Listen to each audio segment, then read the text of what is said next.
Hi everyone and welcome to my channel. Welcome back to everyone who's been here before. As always, I appreciate the support. Thank you so much for watching my previous videos, and if you haven't yet, go back and watch them. Today I wanted to kind of follow up on my previous video about that flare up or flare that I had with fibromyalgia, Miss Fibromyalgia. And, remember the crisis?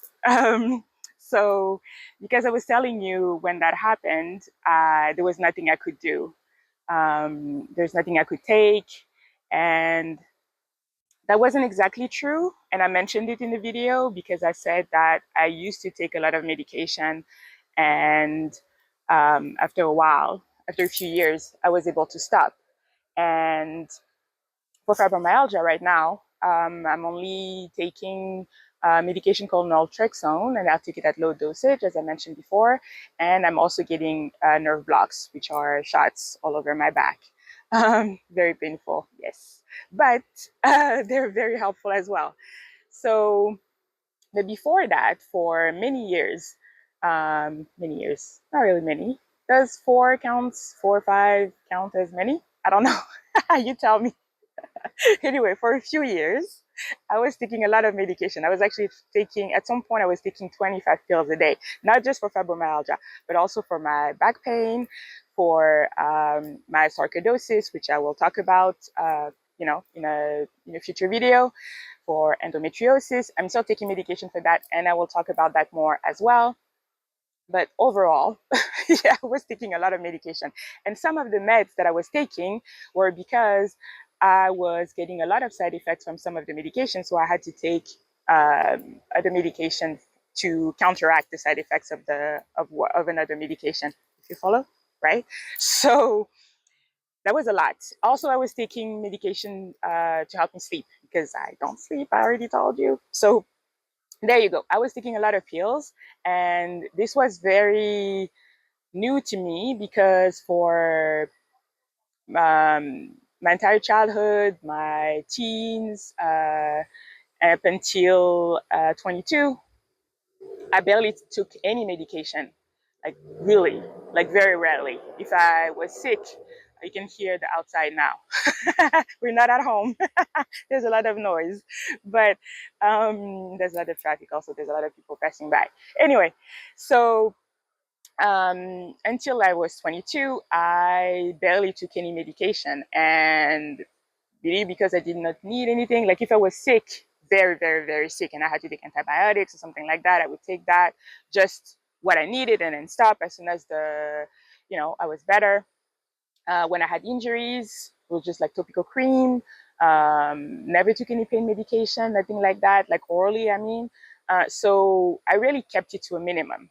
And I never really thought about it. Like, I wasn't thinking, oh, I'm against medication or anything like that. But also, like, my mom had some like home remedies and stuff like that that we could use. So we didn't really have to take all the, meds that could have been prescribed by the doctor. But I did not have anything against medication, and I still don't. And I know that there are moments where they're needed, right? So those 4 or 5 years where I was taking all those pills, it was necessary. And it was difficult because I'm one of those people who is very, very, very sensitive to the side effects of medication. If it's on the list, I'm going to have it. When they say, this might happen, this might happen, this might happen, chances are it can happen to me. So so it's difficult, first of all, to find the right medication because you have to do like a lot of trial and error. Try this for a while, it's not working, you have side effects, you're suffering, whatever, whatever, whatever, and then you stop. Okay, try this, it's not working, blah, blah, blah, blah, blah. So we had to do a lot of that. And also because every time I was prescribed one medication for one thing, we had to make sure that this medication did not have was able to kind of interact with the other medication that I was taking, right? So that I would not have like a bad reaction or anything like that, or you can kill me. I don't know. So that was like a journey, and um, which I don't miss. Like that time where I was taking all those pills, I do not miss that time at all. But so when I was able to stop, so that was the thing. Also, there was like a lot of um, in addition to the side effects, it was also the what do you call that? Uh, the dependency to those medication, right? So the opioids in particular that I was taking, like the painkillers, very, very strong. So I had to take a lot of them, a lot of the pills, like high dosage to feel any type of relief. And then with the level that I was taking, it would just turn me into a zombie, which is not great, right? When you're trying to function, you're like, yeah, relief, but also I cannot function. So I didn't like that. And I did not like the fact that I was also, that I needed them, right? And I remember I had one weekend where I ran out. There was a problem. I think, I can't remember what happened with the pharmacy, but they weren't able to deliver my medication on Friday. And I had to wait until, I think, yeah, I think something like that, or Saturday. And I had to wait until, I think, the Monday or the Tuesday. There was like maybe the Monday was a holiday or something like that. So I ended up having to spend 2 or 3 days without that, like the pain medication. And this was a trip. I understand why people turn to like whatever they can find to counteract like the sickness that you feel when you don't have those type of medication. Your body is like screaming for you to take something, like give me something, give me something, give me something. And like, I don't have anything. So you go out and find something to give it, right? And I didn't do that, but I understand when people do. And also I'm pretty sure it's usually like maybe a higher level of dependency than the one that I had. But also, like, it also depends, I think, on your personality and like, but it was just terrible that one weekend. I felt so sick. I do not even know how to describe it because it was just terrible. And then but I knew it was going to end because by like either the Monday or the Tuesday, I was going to get my medication. Let me tell you, when they knocked on my door with the prescription, I was definitely like, oh my God, give it to me, give it to me. I need it, I need it, I need it. Like, oh, I did not like what it did to me. Like, I could, obviously I couldn't see myself doing it, but I could, I knew what was happening, right?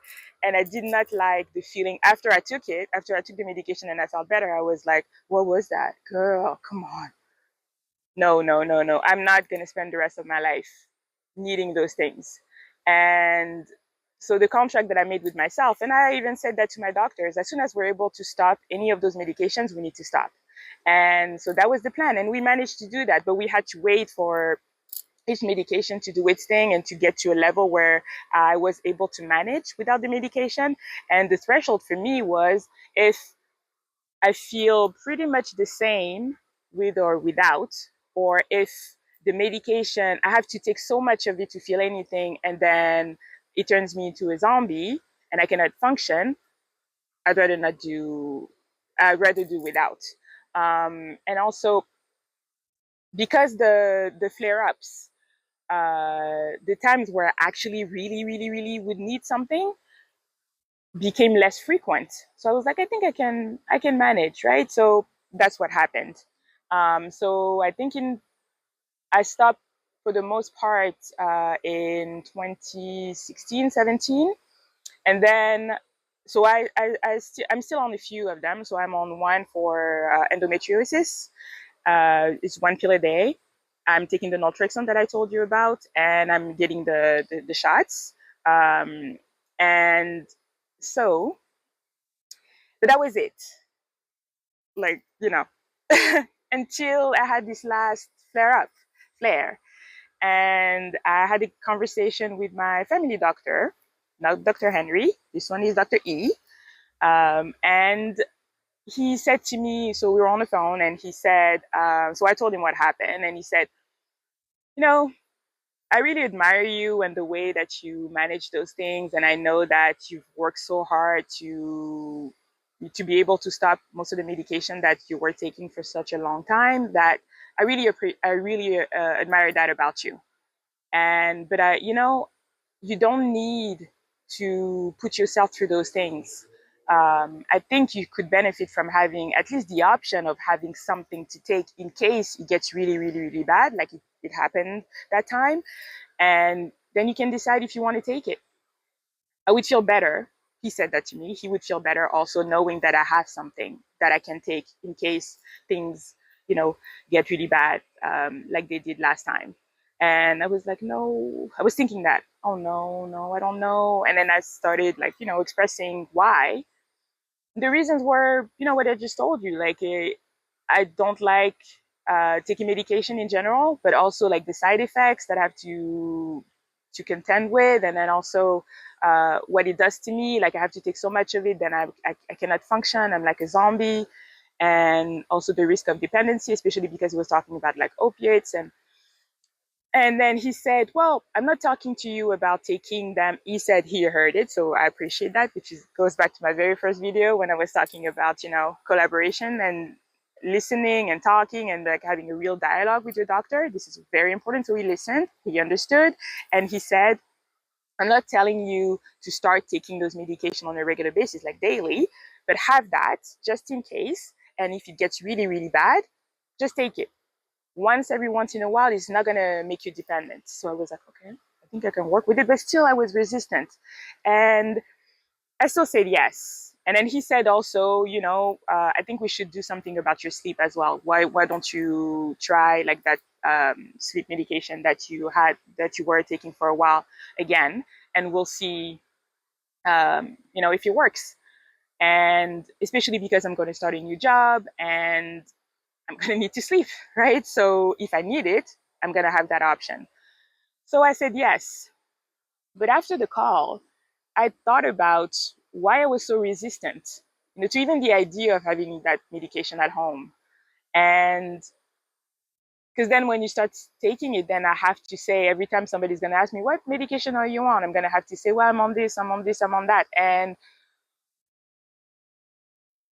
I think part of it is it took me such a long time to stop, and that I felt really proud of, the work that I'd done, and it was like kind of a big milestone.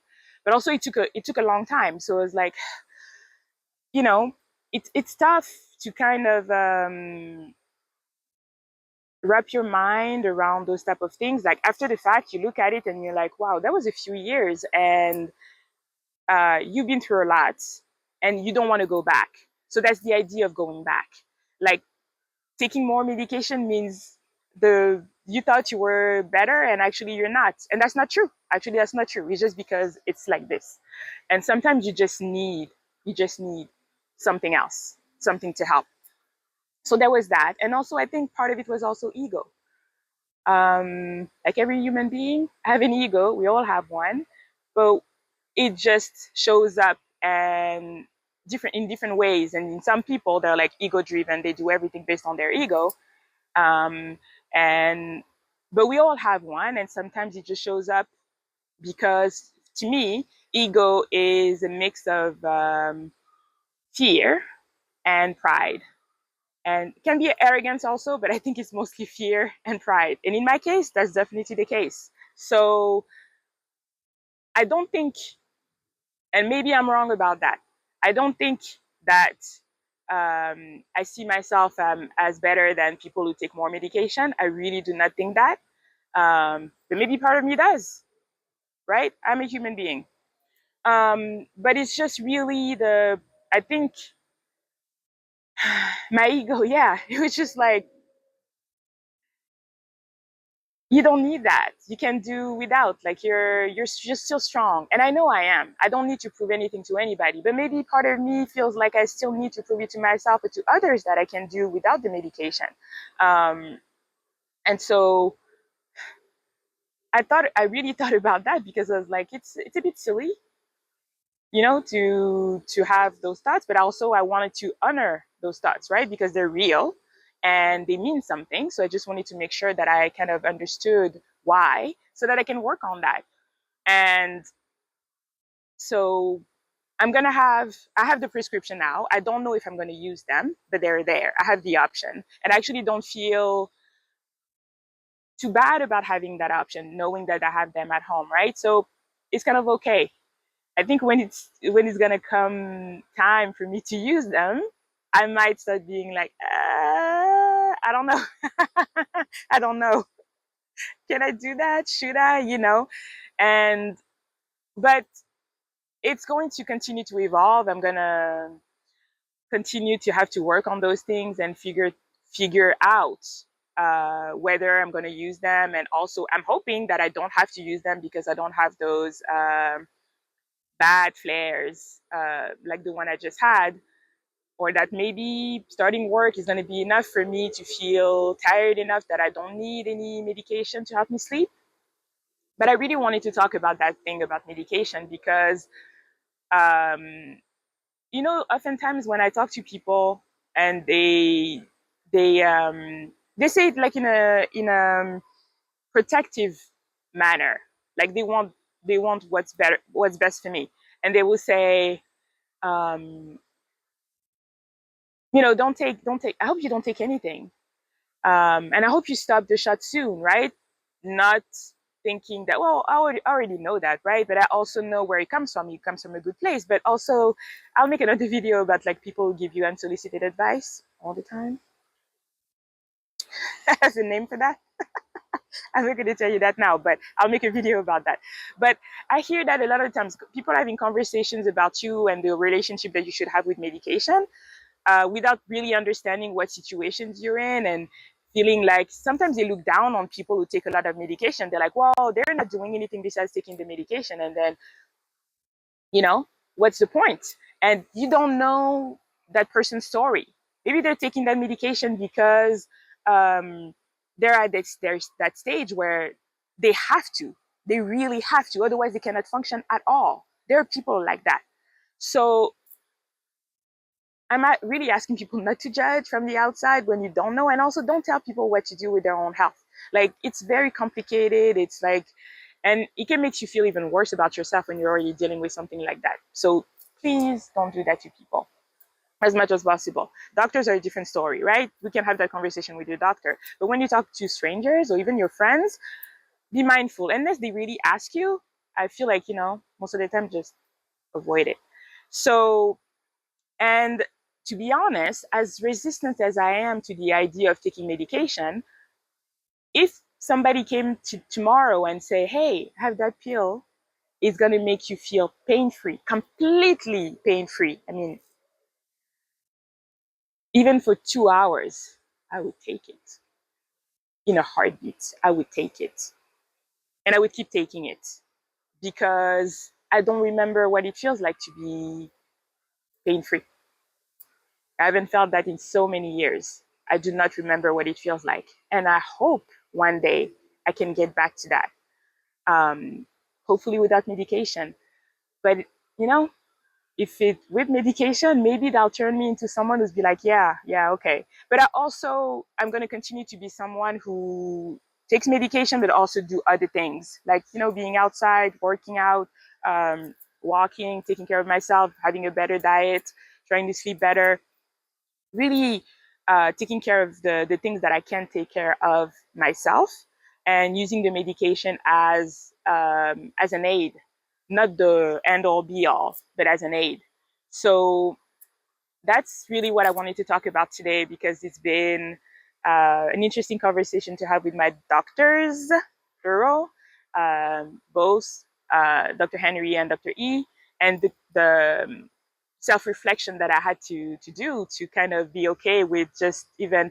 I know it may sound silly to you, to anybody who's watching it, to say, why are you so conflicted about just like saying yes to medication? It's not, but it does. So I just wanted to talk about that because I'm pretty sure I'm not the only one, and also because I'm continuing to just sharing to share my journey with you, and this is part of my journey. This just happened. So what is that? Did you hear that? Did you hear that? I don't know what it was. Anyway, so that's it for today. I thank you for watching, and I hope to see you soon in another video. I was going to say a different video yet again. Let me do that again. Thank you for watching, and I will see you in the next video. Have a good day. Bye bye.